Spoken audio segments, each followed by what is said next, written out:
ورجعنا لكم تاني بعد الفاصل، وهنرد الاول على التليفونات اللي جات لنا من شويه، وبعد كده نرجع ناخد مجموعه تانية من التليفونات ونرجع نتكلم في موضوع النهارده اللي هو ديناميكية الطعام. فلسفه الطعام. فلسفة الطعام او النفسية المترتبة عليها الطعام. طيب عايزين نرد بس على مكالمه مدام هناء من الغربيه. هي 188 جوزها 1/8/78 وهي 31/10/81. اسد وعقرب. لا، متفقين الى حد كبير. يعني الاسد والعقرب بيبقى فيهم البرج العقرب الى حد ما زي ما قلنا قبل كده ان هو بيبقى واخد خواص ناريه، لانه مريخ الطباع، فبيتلائم. بالعكس، انت هتخيلي ان ممكن العقرب يسيطر على الاسد كويس قوي. والله شوفي الاسد بقى اللي بيعتز بنفسه وبيعتز بكبريائه وبيحب انه يظهر ان هو نمبر 1 عموما. العقرب قادر على قهره، وقهره ايه؟ قهره بشكل سلبي، يعني يقهره ويحبه في نفس الوقت. نعم. فالعلاقه بينهم ما فيهاش قلق، يعني ما تقلقيش عليها قوي، لان العقرب قادر على الرد على هجمات الاسد بطريقه معينه. والاسد بيبقى قلقان من اللسعات بتاعه العقرب. نعم. حتى على مستوى توافق الخلاف يعني اللي بينهم يعني. تمام. عندنا دعاء الجدي والحمل، هما الاثنين 35 سنه. دي اللي هو جوزها بيحب اللحمه. ايوه. شوفي مدام دعاء جدي. نعم. فهي واقعيه جدا جدا، وبتعمل كل الواجب اللي عليها تجاه الحمل. بتدلعه وبتاكله وبتبدي اعجابها بيه، لان الجدي عموما بيبدي اعجابه. يعني بيبان عليه الاعجاب بالنسبه للطرف الاخر. يجي الحمل طبعا يشبع غروره تماما بالموضوع ده. نعم. فيفتكر ان هو لما يبص للستات التانية ده نوع من الحقوق المكتسبه ليه، اللي مخليها راضيه عني طول الوقت، وبعدين احنا في سن بعض ومش عارف ايه وبتاع. فانا كمان هي واثق اكبر في منه نفسي ب3 شهور كمان. يعني لا، ما انا بقول من المنطلق الرينج ده. تمام. ده هي احنا قد بعض. المفروض ان هي لو الست قد الراجل، الست بيبقى ليها فوقيه عن الراجل شويه. لان المراه بتبقى ناضجه على مستوى العاطفه اكتر من الرجل حوالي 10 سنين. يعني لو انا وانتي في نفس السن تبقى انتي ناضجه عني انا كتامر وانتي حياه. ايوه، ما معروف ان الست بتكبر لان المراه قبل الراجل. بتبقى ام بطبيعتها. صح. واخده بالك؟ فهي بتضيف مشاعر الامومه لشخصيتها وبتبتدي تتعامل ان الحمل يوصل معاها للانجاز، ان هي معجبه بيه برضه، وان هي بتحترمه برضه وبتاكله باستمرار وبتعمل له كله وبيحب اكلها قوي. ففي نوع من التقدير بينهم. نعم. ياخد الحمل التقدير ده لنفسه كله ويروح مترجمه في شكل حقوق مكتسبة، ان هو يعرف ستات تانية ويعجب بستات تانية ويغذي مشاعره ويغذي غروره بنظرات الاعجاب. لا، وايه كمان، وممكن يوريها ان خلي بالك جارتي اللي ساكنه قدامي وانا راكب في الاسانسير بصت لي بصه كده. هو كمان يقول لها. هي المفروض هنا تعمل ايه؟ تسخر منه. يعني لا تتخانق ولا تعمل ردة فعل خالص. مع الحمل، علشان اوقف الحمل عند حده لازم اسخر منه لما هو يبتدي يخرج عن طور التعقل. والله يعني طب كويس. ابين له ان اللي بيعمله ده ولا مأثر فيه. اللي انت بتعمله ده يا حمل شيء طفولي. لا يعني لا يستحق ان انا حتى علق عليه. واخده بالك؟ الحمل بقى لما ياخد السخريه دي هيتخبط ويبتدي يبين ان هو انت ايه قصدك ايه، انا اصلا الحاجات دي كلها بتحصل لي كده لان انا يعني انا مالي، انا مجرد متلقي لاعجاب الستات. صح. فهي تروح تسخر منه اكتر وتقول له يعني مش عيب عليك ان انت تبقى مجرد متلقي وطرف سلبي في العلاقه. ويا ترى المراه الجدي تعرف تعمل كده؟ دي تعرف تعمل اكتر من كده بكتير، مش قادره اقول لك. ربنا يكون في عونها. خصوصا ان المراه الجديه عقلانيه قوي قوي. فالسخريه هتطلع منها لاذعه، والصمت هيطلع منها مطبق ويضايق. خصوصا ان هو متعود. اصل المراه الجديه لما بتيجي بتتكلم بسرعه، وهو بيجي بيتفاخر ان هو عمل كذا وكذا وكذا. مش يتفاخر، لا هو ما بيتفاخرش. إيه؟ يقول لها انا ما اعرفش والله، يعني ايه الستات اللي مش عارف ايه دول. شوفي انا وانا راكب الاسانسير صفيناز جارتي عملت لي كذا. فهي تروح بص له والله وتتغاظ ووشها يصفر. يكون فعلا حصل كده ولا هو بيألف؟ لا مش بيألف. يكون هو اللي عمل. لا بيزود شويه. تيزنج. انت فاهمه؟ يعني يروح مزود العيار سنه صغيره باعتبار ان هو لا يقاوم. 35 سنه وحمل. تحللي الشخصيه بالطريقه دي. 35 سنه وحمل وبياكل اللحمه كتير. لا، ما هو ده يترجم للشخصيه. طبعا. ده معناه ايه؟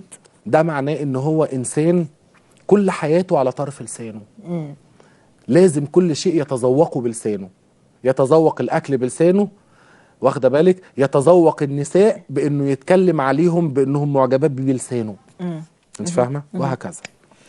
طيب تسخري منه الحمل ده، اديله سنه سخريه صغيره كده وشوفي هيعمل فيكي ايه. الحقيقه يعني هيرجع لعقله ان شاء الله. هيرجع كتير. طيب مدام صباح انت اتكلمت معاها، هي 4-1 وهو 16. الميزان اللي بيستفزها. وهي هو الميزان بطبعه مستفز ولا عشان هي جدي فهو بيحس ان هو عايز يستفزها؟ تعالي بقى نتكلم عن الميزان. ماشي. الرجل الميزان او المرأة الميزان، ونتكلم عن الرجل الميزان.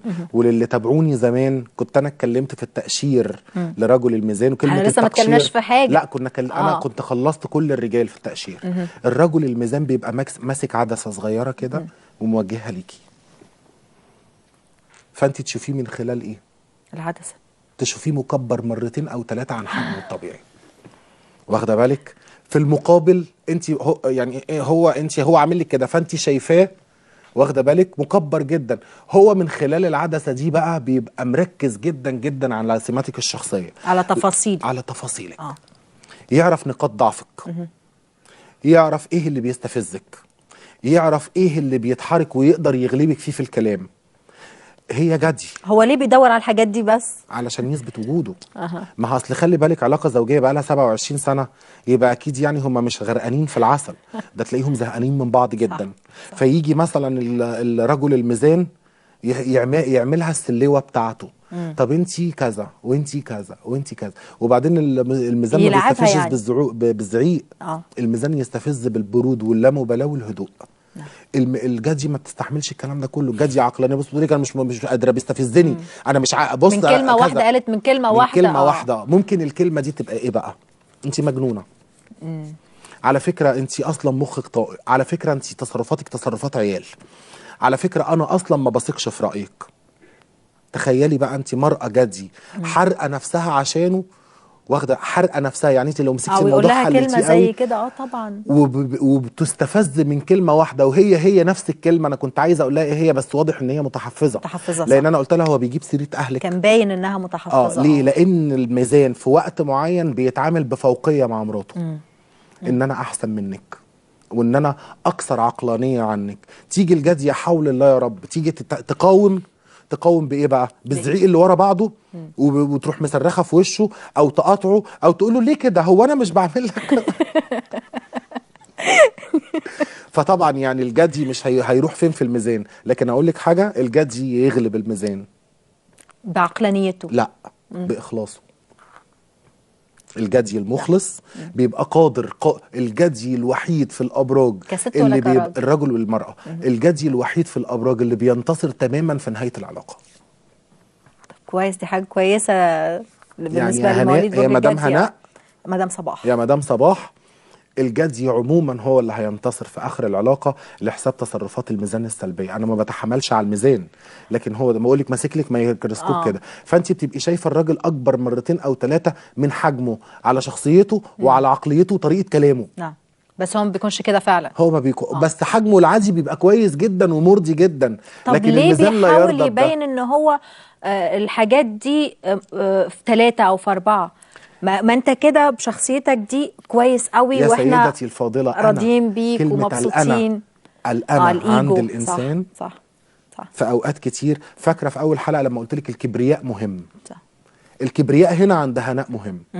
إن إذا كنت أنت هتتعامل من المنطلق ده، لا أنا هتعامل معاك من منطلق كبريائي، وإن أنا أكثر إخلاصا منك، وإن أنا أكثر صدقا منك. فاهمة يا هناء؟ ركزي في الموضوع ده وأنت مدام هناء، ركزي في الموضوع ده وأنت بتتعاملي مع الميزان. طيب احنا كده خلصنا التليفونات اللي عندنا الحمد لله. انا عايز اتكلم معاكي عن حاجه اسمها العك. تليفون. تعرفي العك؟ العك مش احنا بنتكلم عن الاكل النهارده؟ العك في الاكل يعني هنتكلم عن العك. طيب ناخد تليفون بس. طيب الو. السلام عليكم. وعليكم السلام. من فضلك كنت عايزه اسال عن برج العقرب. ايوه مين معايا بعد اذنك بس؟ هبه من اسماعيليه. هبه من اسماعيليه. ايه يا هبه، مفيش ازيكم، مفيش رمضان كريم كده يعني؟ صايمه بقى. رمضان كريم عليك. رمضان كريم عليك يا ستي. الله يخليك. الو. ايوه اتفضلي يا حبيبتي سامعاكي. هبه برج العقرب 10/11. 10 11 تمام. وزوجي 24/8. 24/8. بس كنت عايزه اعرف توافق ما بيننا يعني. متجوزين بقالكوا قد ايه؟ 8 سنين. طب وانت ايه رايك في العلاقه معاه؟ مبسوطه بامانه؟ حادة قولي جدا. بصراحه، احنا في رمضان. لا، حادة جدا. العلاقه حاده بينكم، انت اللي بتحبيه اكتر ولا هو اللي بيحبك اكتر؟ مش معروف يعني، احنا الاتنين بنظهر ده، لا بس انت عشان في خلافات دايما. انت عشان تقعدي مع العذراء 8 سنين يبقى اكيد انت بتحبيه برضه، او انت اللي اخترتيه. طبعا. انت اللي مختاراه؟ لا، هو اللي اختار. هو اللي اختارك وبعدين انت اللي حبيتيه؟ ممكن، وهو كمان. بيعرف يستفزك وقت اللزوم؟ يعني اللي حضرتك كنت بتتكلموا من شويه عن الحاله اللي قبل كده متطابق تقريبا. متطابق، ده يتطابق معاكي اكتر من الجدي، لان العقرب سهله الاستفزاز جدا. طيب انا ده هرد حقيقي، انا عليك. فعلا ببقى عصبيه كتير. ايوه، ما انا عارف، ما انا واضح ان انت اصلا مهديه نفسك قوي قبل ما تتصلي بينا. ده حقيقي. طيب يا هبه، تامر هيرد عليكي، خليكي معانا، وهناخد معانا ام محمد من هنا. الو. هنا. الو. السلام عليكم. وعليكم السلام. ازيك يا ام محمد؟ الله يخليك. كل سنه كل سنه وانت طيبه يا حبيبتي. بس بعد اذنك ممكن توطي صوت التلفزيون وتسمعينا من التليفون؟ حاضر. اتفضلي يا حبيبتي. انا معايا محمد، مواليد 2/3/83. 83. ايوه. 2/3/83. ايوه. وحضرتك؟ وانا حضرتي مواليد 28/4/64. تمام. عايزه تسالي حاجه لتامر؟ عايزه يعني بقول له بنكون كويسين ونتصل حلوين مع بعضنا، اول ما بنيجي قدام بعضنا بنتنرفز هو متجوز؟ محمد متجوز؟ على اي حاجه. محمد متجوز يا ام محمد؟ نعم؟ محمد متجوز؟ لا، خاطب. علاقتك ايه بخطيبته؟ اخبارها ايه؟ انت اللي منقيها له ولا هو اللي جايبها؟ لا، كويس. لا، هو اللي اختارها. هو اللي اختارها. انتوا منين؟ من جنة؟ من هنا. من جنة نفسها؟ من هنا نفسها. طب ماشي يا ام محمد، كل سنه وانت طيبه. دلوقتي تامر هيرد عليكي يا ام محمد، وخليكي معانا. نرد بقى على هبه من على العقرب. 10 11 و24/8. العقرب ده بقى تحسي ان هو وتر مشدود قوي كده، الست وتر مشدود قوي كده، واخده كده اهو طول الوقت. الوتر مشدود على مخلصه جدا جدا. اي ست في الدنيا مخلصه تلاقي وترها مشدود قوي كده، واخده بالك؟ وزوجها العذراء كل شويه يعمل كده على الوتر دن. احنا عايزين نتكلم شويه، يعني نطول شويه بس عن الرجل العذراء النهارده. مفيش مشاكل، واخده بالك؟ فهو يقدر كل شويه يلعب على الوتر بحيث ان هو اقل لمسه منه يحدث اكبر صوت او اكبر تردد صوتي يطلع من الوتر المشدود بتاع المرأة العقرب. الرجل بيبقى حاسس، اي رجل، نعم، مش شرط البرج بتاع العذراء بس، اي رجل بيبقى مستشعر قوة المرأة العقرب. نعم. قوة شخصيتها، قوة دخولها في الحياة، قوة ان هي بتبقى قادرة تاخد اي موقف ضد اي حد وقت اللزوم. نعم. قوة عدائيتها وقوة حبها ونعومتها، واخده بالك؟ وقوة الطفولة اللي فيها. المرأة العقرب بيبقى فيها نوع من الطفولة ولا تنضج ابدا، واخده بالك؟ الرجل والمرأة العقرب عموما بيبقى الداخل بتاعهم عصيري. بيبان ان هو الرجل العقرب في التقشير احنا قلنا زي الرمانة. الجلده بتاعت الرمانه بتلاقيها غير جذابه ومشققه كده وقاسيه قوي، زيها زي الماسك اللي بيلبسه العقرب. صح. علشان الناس ما تدركش قد ايه حقيقته من جوه مخمليه زي القطيفه. المرأة العقرب ليها طريقة تانية بقى.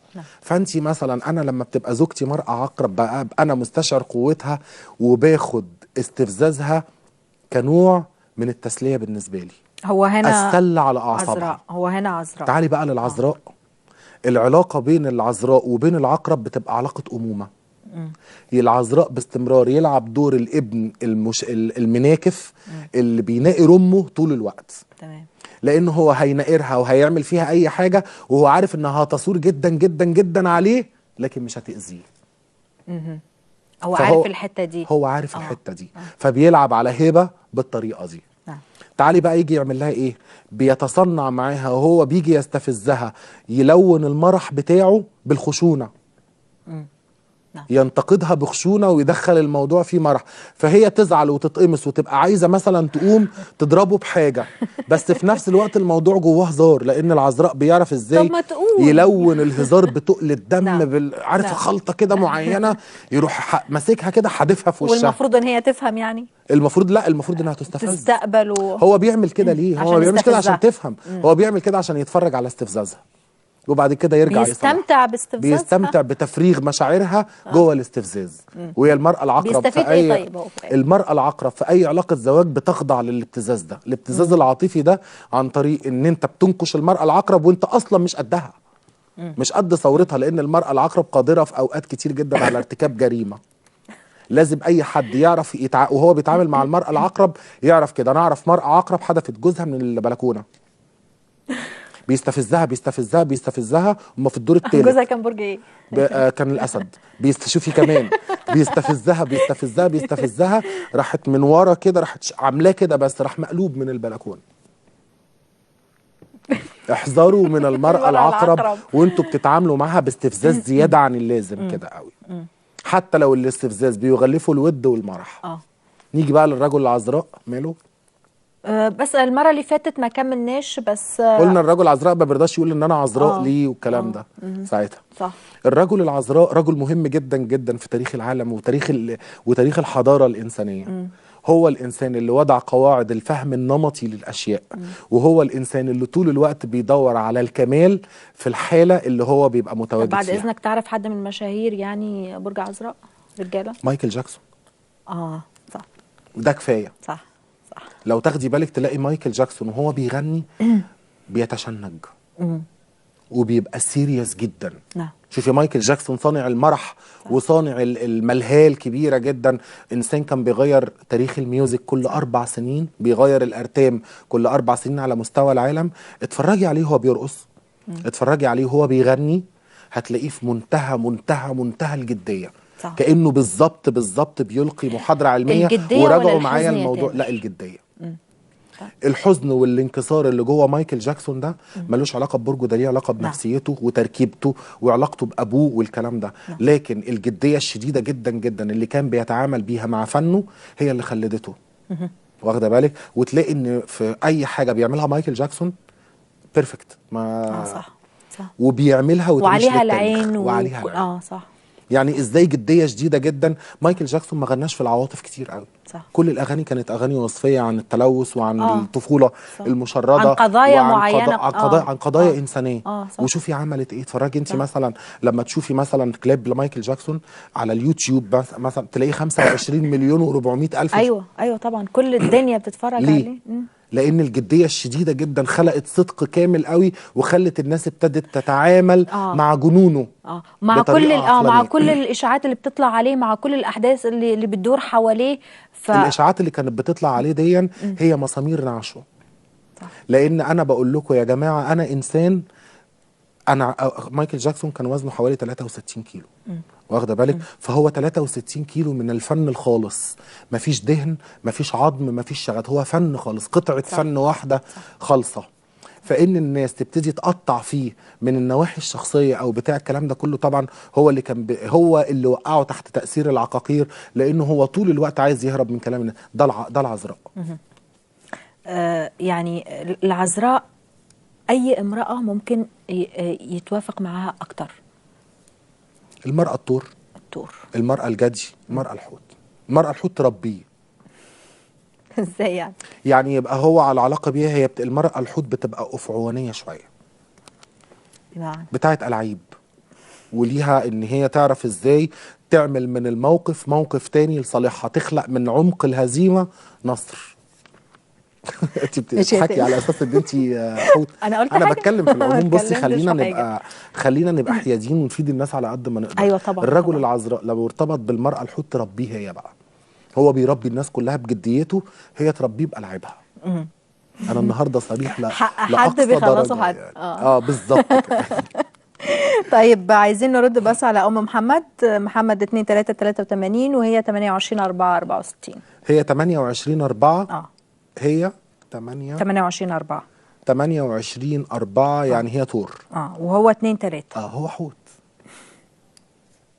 زي ما قلنا المره اللي فاتت، يعني مرأة صعيدية من سنة 62 64 من 64 يعني عندها 47 سنة. مخلفة ولد من سنة 83 يعني عنده 27 سنة تقريبا. 83 27 28 سنة.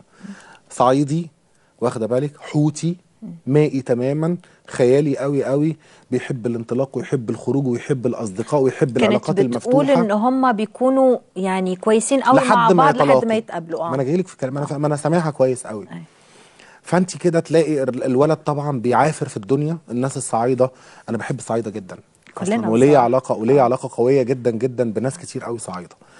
الناس الصعايده بيبقى عندهم الراجل بيخلص ويترمي، يشوف حياته ويكون نفسه ويرجع لأمه تاني، باعتبار ان هي الملكة او الآلهة بالنظام الفرعوني. صح. اللي هو المفروض يروح يقدم لها فروض الولاء والطاعة. صح. لكن الولد الحوت اللي هو محمد ده هيقدم فروض الولاء والطاعة للآلهة اللي هي بتتعامل معاه زي ما هو عايز. هو مش عايز نقد، هو مش عايز توجيهات، هو مش عايز تقول له يا ولدي ما تعملش كذا واعمل كذا، يا ولدي انت المفروض كذا، وعمك سجل عليك وخالك سأل عليك. الكلام ده كله الحوت فاصل منه تماما. هو عايزها هي لوحدها. هو لما بيجي ياخد امه هي لوحدها، امه بتروح مشيلاه قفه كبيره قوي مليانه علاقات هو ممكن ما يكونش مستحملها ومش عايزها. صح. هو انا عايزك انت بس ياما، مش عايز اكتر من كده. عايز حنانك، عايز حبك، عايز ضحكك، عايز دعمك، مش عايز توجيهاتك. انا راجل وما ينفعش ان انت توجهيني. فيحصل بينهم الصدام. حوت بقى. بس في نفس الوقت تلاقي، عشان كده سألتها علاقتك بخطيبة ابنك ايه، ممتازة، نتيجة ان هو مستحيل ابدا ابدا يسمح لخطيبته انها تتعامل مع امه بدرجة اقل من درجة التقديس. طب دي حاجه يعني كويسه انا قوي في اعمل الرجل فمي، الحوت انا اعمل يعني. طبعا انا اعمل فمي اللي انا عايزه واقول لها اللي انا عايزه واتخانق معاها وانتقدها. انا اقول انت ما تقوليش، لكن انت ما انا اعمل انت ما تعمليش. زي ما بالظبط بيقول لك انا ادعي على ابني وادعي على اللي يدعي عليه. صح. واكره اللي يقول امين. الحوت واكره اللي يقول. الرجل الحوت بيتكلم هي مش ازدواجيه في المعايير، لكن هي اصاله في شخصيته. صح. وفي نفس الوقت استقلال. صح.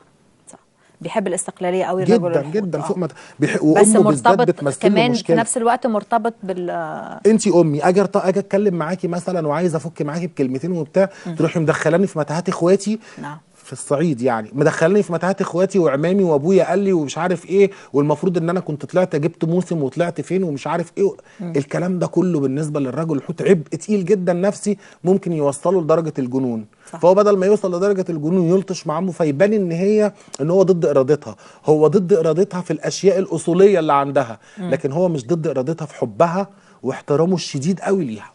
تمام. خلي بالك يا ام محمد من الموضوع ده. نرجع بقى للعك. نرجع للعك. فهمنا بقى ايه حكايه العك. هقول لك يا ستي، انت دلوقتي الناس بتوع الدلو مثلا، رجاله وستات، اكتر برج بيعك ايه؟ بيعك في ايه بالظبط؟ في الاكل. لا ما اعرفش. الثور. رجاله وستات بيعكوا في الاكل. بياكلوا اي حاجه تيجي قدامهم. هم بيبقوا لا بس لا هم ذواقين جدا، بس عندهم نوع من الارتباط الشديد باصناف معينه، بيحسوا ان هم بيستمدوا قوتهم منها. يعني تلاقي ان الرجال الثور يحبوا الحاجات المسلوقه، والحاجات المسلوقه قوي قوي قوي لحد ما تفقد الميه بتاعتها تبقى عامله زي الروستو. يحبها جدا جدا، ويحب الحاجات اللي هي ما تسبكتش زياده عن اللازم. معانا اسم جميل جدا اول مره في حياتي اسمعه. الو، معانا بركسان من دمياط. عليكم السلام. اتفضلي يا حبيبتي. اسمك جميل قوي على فكره. الله يخليكي. اتفضلي يا حبيبتي. بصي، كل سنه وانتم طيبين اولا. وانتي طيبه يا حبيبتي، بالصحه والسلامه. انا برج الدلو. ايوه. وعايزه استفسر عن 1/7. 1/7 تمام. 2/9. 1/7 و2/9. عايزه تعرفي التوافق بينهم وبين برج الدلو. ايوه. طب في حاجه معينه عايزه تساليها لتامر؟ لا ابدا والله.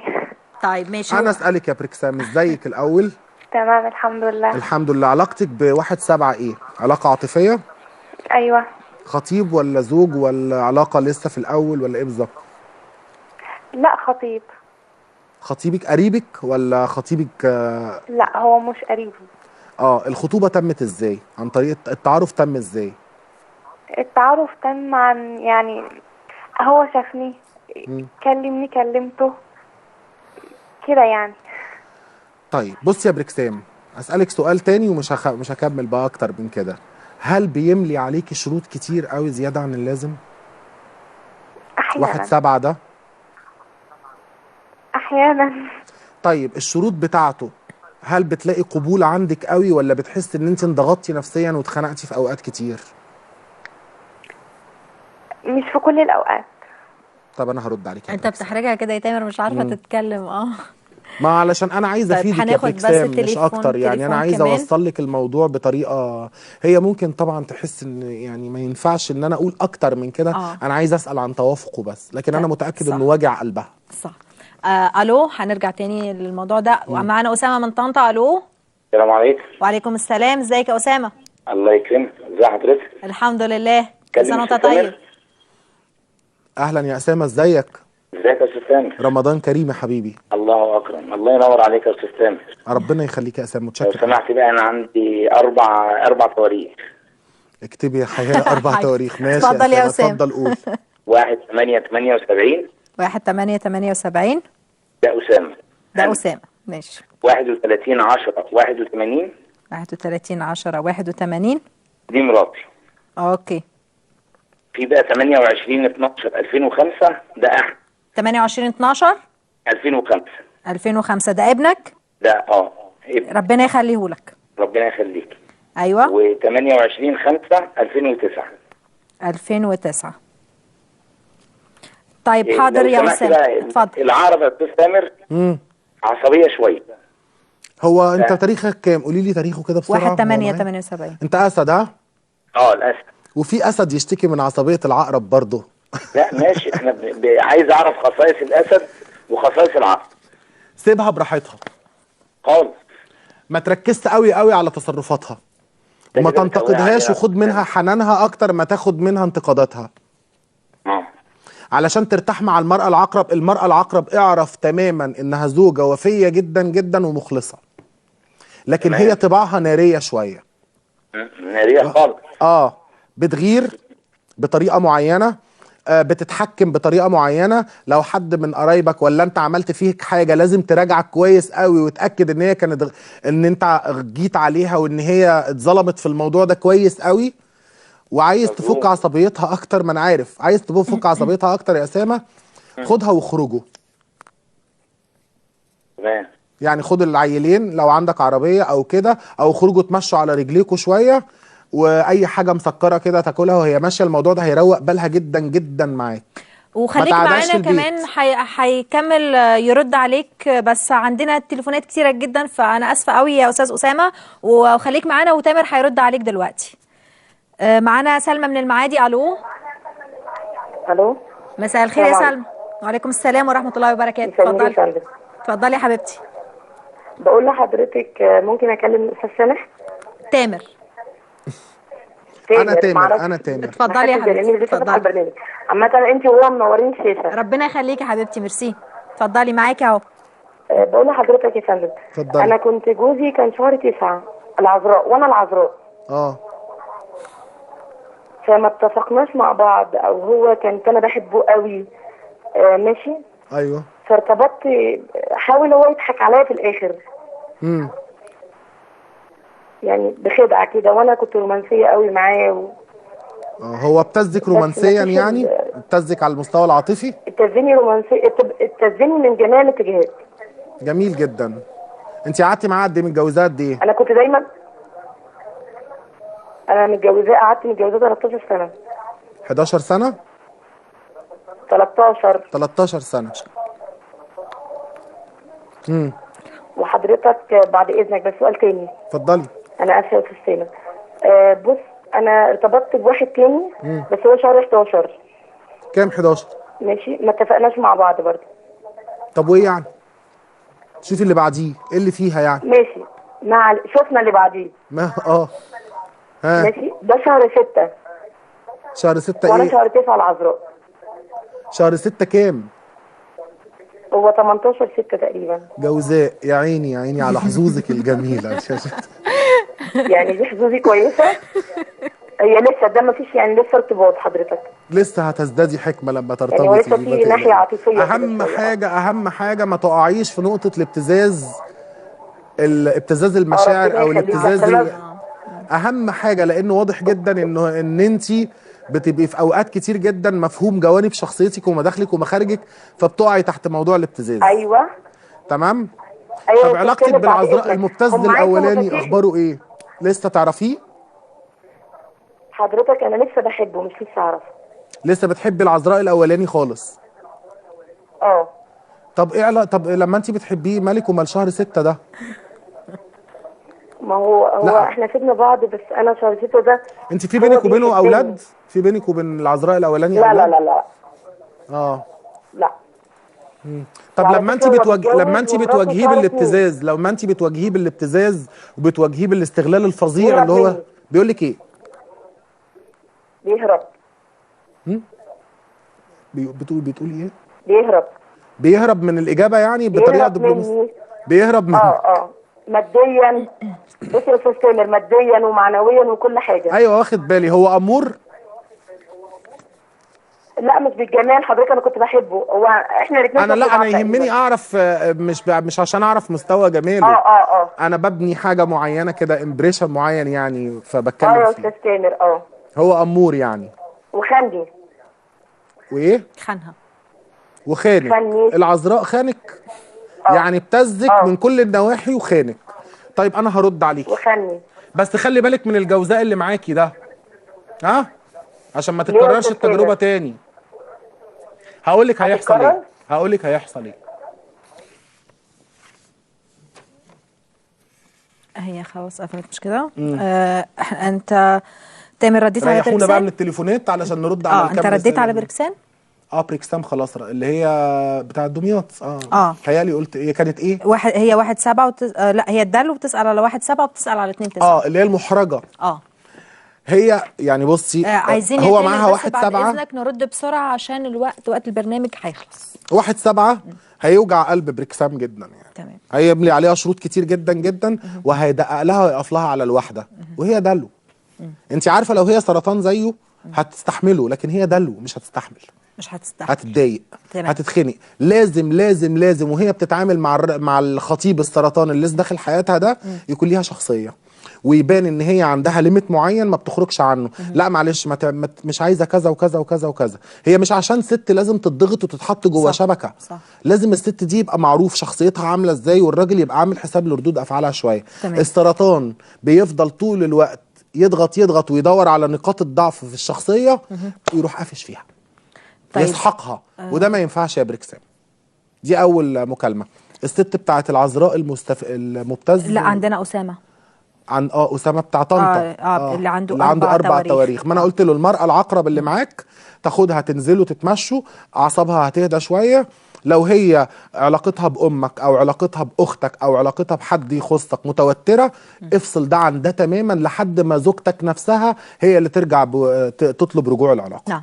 يعني لو حماتها قرفاها ولا وجع قلبها، اللي هي ام اسامه، والموضوع بالنسبه لها معصبها ومخلي حياه اسامه جحيم في البيت بسبب الموضوع ده، لا خلي ماما في ناحيه ومراتك في ناحيه مؤقتا لحد ما مراتك هي، لان العقرب يا عيني على عصبيته دي كلها بيرجع تاني يمشي في الاصول، ويرجع تاني ما يحبش ان حد يعلم عليه علامه اخلاقيه معينه. هي عقرب. دي يا اسامه، ما هي عقرب. ما انا بقول لك عليها انها عقرب، لان هي الفاعله والمفجره لينابيع حياته. احنا النهارده عندنا كتير عقرب واسد. كان في الفتره اللي فاتت كانوا جوزاء دلوقتي عقرب واسد. طيب احنا ردينا كمان على سلمى من المعادي بس، وما نتكلم بس بسرعه شويه كده عن موضوع العك. قلنا التور اكتر واحد بيعك في الاكل. مش بيعك، التور بيبقى مرتبط، متذوق كويس. لا بيبقى مرتبط بعده انواع من الاكل. بحب ياكلها قوي قوي قوي. ولما لما تحب تسترضيه تعمليها له، ويحب الحاجات الطازه، ويحب الحاجات اللي مش مستويه قوي في الصلصه يعني يحب الحاجات اللي زي السوتيه، ويحب السلطات بانواعها، ويحب الفواكه بانواعها. ومرتبط بشويه اكل معين زي مثلا اللحم المسلوق. هو يحب اللحمه المسلوقه قوي مثلا الطور، اللي هي دي تعني ايه في شخصيه الانسان؟ دي تعني ان هو بيحب يحافظ ويرمم طول الوقت كيانه. انت فاهمه؟ اللي هو انا بستبد الطور ارضي ترابي، فهو راسخ قوي على الارض كده. نعم. فهو بيستمد من الطبيعه ازهارها وفواكهها ومصادر البروتين بتاعها علشان يزود رسوخه في الارض. نعم. يحس ان هو صحته احسن. يعني الطور لما بياكل كتير مش بياكل كتير عشان فجعان، بياكل كتير عشان يحس ان هو احسن. انت فاهمه؟ انا فاهمه وعايزه استرسل معاك بصراحه، والموضوع كان شيق ومهم جدا، عشان في عندنا حاجات كتيره جدا بنعملها يعني وعايزين نغيرها ومش عارفين. طب انا عايز اقول حاجه مهمه جدا للناس قبل. بصوا انا هعلمكم طريقه حلوه قوي قوي تخليكم تتغلبوا على الشهوانيه الزائده في الاكل، اللي هي ان انا اعاقب نفسي بالحرمان من اكل معين انا بحبه نتيجه ان انا ارتكبت تصرف خطأ بشكل او باخر. تعرفوا تعملوا الموضوع ده؟ يعني انا لو بحب المحشي وحصل حاجه معينه انا مراقب نفسي وشايف ان انا عملتها غلط، امتنع تماما عن اكل المحشي لفتره معينه، واقول فيها انا امتنعت عن اكل المحشي علشان انا كنت عملت كذا كذا كذا كذا على المستوى الاخلاقي. فكروا في الموضوع، هو فاني طبعا ويضحك، لكن فكروا فيه كنوع من النذر. انت بتبقى نادر شيء بتعمله، لكن مش علشان حاجه اتحققت لك، لا علشان انت غلطت في حق نفسك في حاجه معينه. والموضوع ده ان شاء الله هنبقى نتابعه في حلقات مقبله وهتوحشنا ان شاء الله. احنا هنكمل في المواضيع دي، بس بكده نبقى وصلنا لنهايه حلقتنا. شكرا على متابعتكم لينا، وقابلونا ان شاء الله يوم الاثنين الساعه 10 بعد الفطار ان شاء الله، وهيكون معانا تامر ومواضيع جديده واسرار جديده. شكرا على المتابعه ومع السلامه.